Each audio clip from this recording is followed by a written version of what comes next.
Hyderabad south east task force పోలీసులు ఓ ఇంటిపై food safety అధికారి శృతి ఆలేటి ఆధ్వర్యంలో దాడులు నిర్వహించారు. దాడుల్లో నాణ్యత లేని అల్లం వెల్లుల్లి పేస్ట్ ని స్వాధీనం చేసుకున్నారు.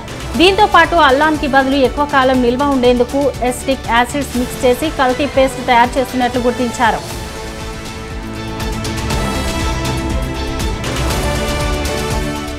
అన్నమయ్య జిల్లా కొత్తబోయినపల్లిలో శ్రీ కామాక్షి ఛాయ సమేత సిద్ధేశ్వర స్వామి కళ్యాణం వైభవంగా జరిగింది.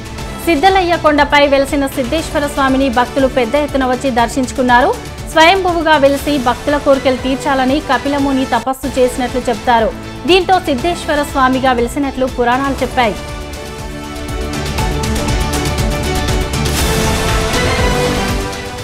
శ్రీ సత్యసాయి జిల్లా బత్తలపల్లిలో భక్త కనకదాసం 537వ జయంతి ఉత్సవం ఘనంగా జరిగింది.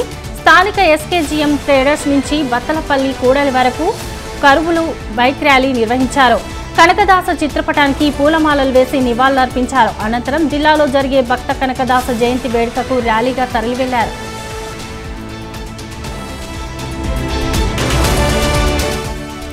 సంగారెడ్డి జిల్లా పటాన్చెరులో ఫుడ్ సేఫ్టీ జీహెచ్ఎంసీ అధికారులు తనిఖీలు చేపట్టారు.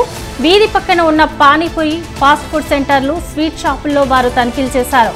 ఫుడ్ సేఫ్టీపై వారికి అవగాహన కల్పించి పలు సూచనలు చేశారు. జ్యూస్ విక్రేత మోతాదుకు మించి కెమికల్స్ వాడుతున్నట్లు గుర్తించారు. తీరు మారకపోతే చర్యలు తీసుకుంటామని హెచ్చరించారు.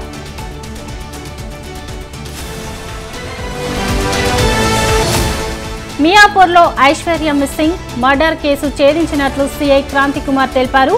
యువకుడు చింటూపై అనుమానం ఉన్నట్లు ఫిర్యాదులో ఆమె తల్లిదండ్రులు తెలిపారన్నారు. చింటూ, సాకేత్, కళ్యాణిని విచారిస్తే హత్య వెలుగులు చూసిందన్నారు. పెళ్లి కోసం ఐశ్వర్య ఒత్తిడి చేస్తే హత్య చేసినట్లు నిందితులు చెప్పారని సీఐ తెలిపారు.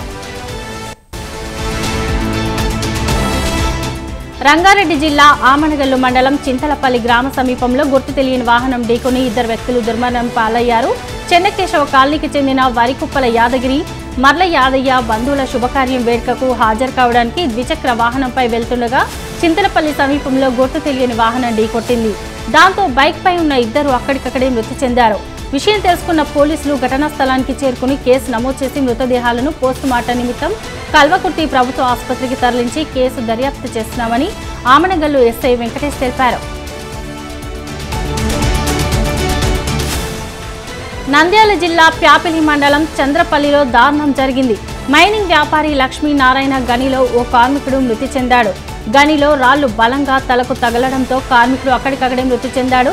గనిలో సరైన నిబంధనలు పాటించకపోవడం వల్లే ప్రమాదం చోటు చేసుకుందని మృతుని కుమారుడు రవి కన్నీరు పర్యంతమయ్యాడు.